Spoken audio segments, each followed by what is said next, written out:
उधळा गुलाल वाजवारे नगारे, त्रैलोक्याचे स्वामी आज धर्तीवर आले.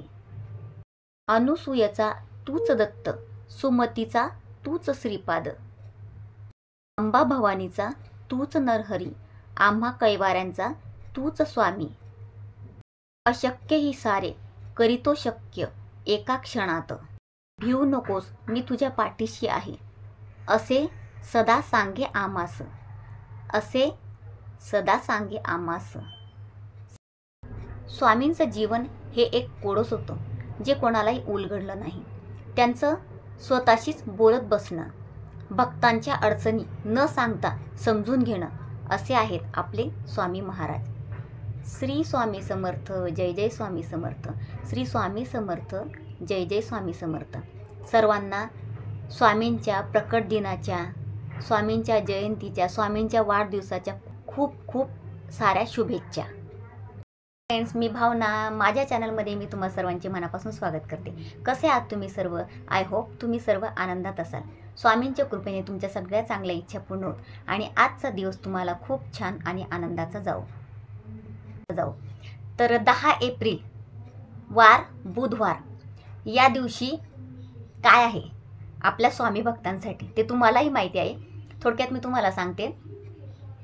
या दिवशी आहे स्वामींचा प्रकट दिन. आपल्यासाठी खूप छान आणि खूप भारी आणि खूप आनंदाचा दिवस आहे. मला तर खूप आनंद झाला आहे. म्हणजे आता काय करू आणि काय नाही असं झालंय. आता तो दिवस कधी येईल. तर आपल्याला त्या दिवशी काय करायचं आहे? काही जास्त करायचं नाही. आपल्याला फक्त आपल्या स्वामींचा वाढदिवस साजरा करायचा आहे. तर मी ज्या पद्धतीने स्वामींचा वाढदिवस साजरा करते तेच मी तुम्हाला आज सांगणार आहे. तर बघा कसं आहे, स्वामींनी आपल्याला इतकं छान आयुष्य दिलं आहे. आपल्या सगळ्या इच्छा ते पूर्ण करतात. आपल्यासाठी त्यांनी एवढं सगळं केलं आहे.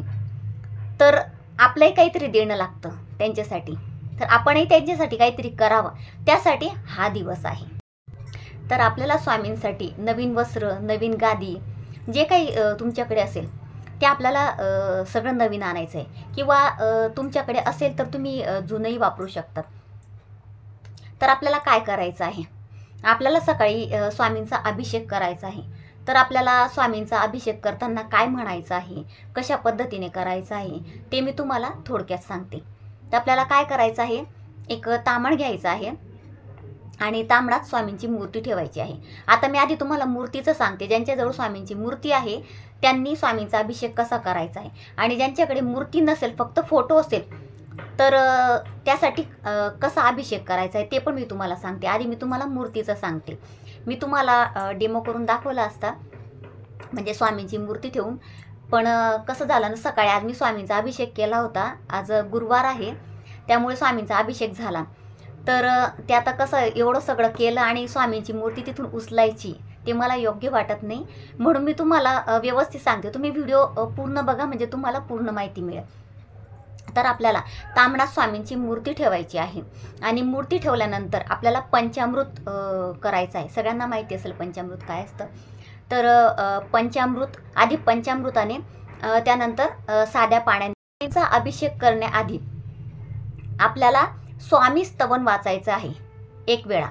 ते नित्यसेवाच्या पुस्तकात आहे. तर ते वाचून झाल्यानंतर आपल्याला स्वामींचा अभिषेक करायचा आहे. स्वामींचा अभिषेक तुम्ही पंचामृताने करू शकता, दुधाने करू शकता किंवा साध्या पाण्याने करू शकता. तर आधी आपल्याला पंचामृत, त्यानंतर दूध, त्यानंतर पाण्याने अभिषेक करायचा आहे. किंवा गळती येते बघा, किंवा गळती येते त्याला अभिषेक पात्र म्हणतात. ती गळती पण तुम्ही लावून देऊ शकतात. आणि ती गळती सुरू असेपर्यंत आपल्याला श्रीसूक्तम वाचायचं आहे. श्रीसूक्तम 1 वेळा, आणि त्यानंतर पुरुष सूक्तम 1 वेळा, आणि पवमान सूक्तम आपल्याला वाचायचं आहे. हे सगळं वाचून झाल्यावर, स्वामींचा अभिषेक झाल्यावर, स्वामींच्या मूर्तीला आपल्याला स्वच्छ पुसून घ्यायचं आहे. पुसल्यानंतर स्वामींना आपल्या स्वामींच्या मूर्तीला स्वच्छ पुसून झाल्यानंतर आपल्याला स्वामींची मूर्ती, जे काही तुमच्याकडे आसन असेल त्यावर ठेवायचं आहे. आणि त्यानंतर तुम्ही जे काही वस्त्र आणले असतील स्वामींसाठी ते घालायचे आहे. त्यानंतर स्वामींना पिवळं फूल आवडतं ते वाहायचं आहे. आणि स्वामींना जे प्रिय आहे ते आहे हिना अत्तर. हिना अत्तर स्वामींना लावायचं आहे छान. आणि त्यानंतर आपल्याला स्वामींची आरती करायची आहे. आधी आपल्याला गणपतीची आरती करायची आहे, त्यानंतर आपल्याला दत्त महाराजांची आरती करायची आहे, त्यानंतर स्वामींची आरती करायची आहे. स्वामींची आणि दत्त महाराजांची आरती नित्यसेवा या पुस्तकात आहे, तर तुम्ही त्यातून ती करू शकतात. आणि त्यानंतर आपल्याला स्वामींचा नैवेद्य करायचा आहे. पण आता त्याआधी मी तुम्हाला सांगते की ज्यांच्या घरी फोटो असेल स्वामींचा, तर त्यांनी काय करायचं आहे. आता फोटोवर आपण अभिषेक करू नाही शकत, तर तुम्ही फोटो गुलाबजल किंवा गंगाजलने स्वच्छ पुसून घ्यायचा आहे. फोटो पुसून झाल्यानंतर फोटोला जागेवर ठेवायचा आहे देवघरात. ठेवल्यानंतर जशा पद्धतीने मी तुम्हाला सांगितलं की स्वामींचं आवडीचं फूल वाहायचं आहे, त्यानंतर हिना अत्तर स्वामींच्या फोटोला लावायचं आहे आणि आरती करायची आहे. आता हे सगळं झाल्यानंतर आपल्याला स्वामींचा नैवेद्य करायचा आहे. तसं तर स्वामींना बेसनचे लाडू आवडतात, त्यानंतर पुरणपोळी पण स्वामींना अतिशय प्रिय आहे. पण तसं काही नाही, म्हणजे तुम्हाला जो नैवेद्य पॉसिबल असेल तुम्ही तो करू शकता. तर तुम्ही स्वामींना नंतर नैवेद्य करायचा आहे. जो तुमची इच्छा असेल तुम्ही तो नैवेद्य स्वामींना दाखवू शकतात. अशा पद्धतीने आपल्याला अगदी साध्या सोप्या पद्धतीने स्वामींचा वाढदिवस साजरा करायचा आहे. आणि तुम्हाला जर शक्य असेल तर स्वामींची तुम्ही मांडणी वेगळी करू शकता. म्हणजे आपण स्वामींना नेहमी देवघरात ठेवतो, म्हणजे स्वामींची मूर्ती आपण देवघरात ठेवतो. तुम्ही स्वामींच्या प्रकट दिना दिवशी तुम्ही एक चौरंग ठेवायचा आहे. चौरंगावर एक पिवळं कापड ठेवायचं आहे आणि त्यावर स्वामींचं आसन ठेवायचं आहे आणि त्या आसनावर स्वामींना ठेवायचं आहे. म्हणजे अशा पद्धतीने तुम्ही स्वामींची वेगळी पूजा मांडू शकता. जर तुमच्या घरात तेवढी जागा असेल तर तुम्ही असं करू शकता, किंवा मंदिरात ठेवलं तरीही चालेल, देवघरात. तर ते ठेवल्यानंतर छान त्या चौरंगाभोवती आपल्याला रांगोळी काढायची आहे छान. आणि दाराच्या बाहेर पण आपल्याला रांगोळी काढायची आहे, हळदीचं लेपन करायचं आहे. अशा पद्धतीने आपल्याला स्वामींचा वाढदिवस साजरा करायचा आहे.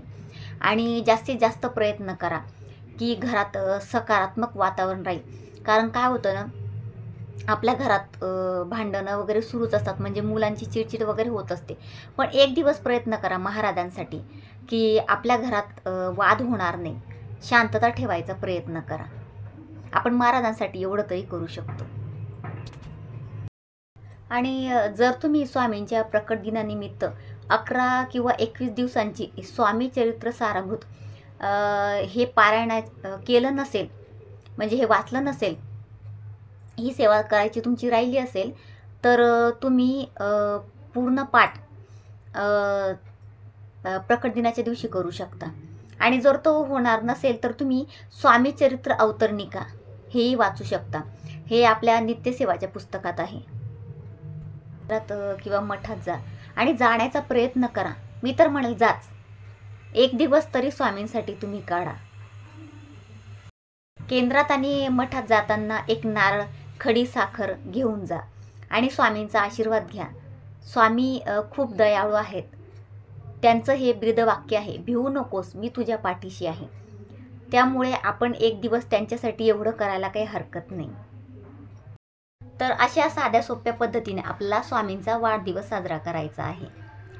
तर तुम्हाला हा माझा आजचा छोटासा व्हिडिओ कसा वाटला? जर तुम्हाला आवडला असेल तर माझ्या व्हिडिओला लाईक, शेअर आणि माझ्या चॅनलला सबस्क्राईब नक्की करा. पुन्हा भेटूया अशाच एका नवीन व्हिडिओसोबत. तोपर्यंत सर्वांना श्री स्वामी समर्थ.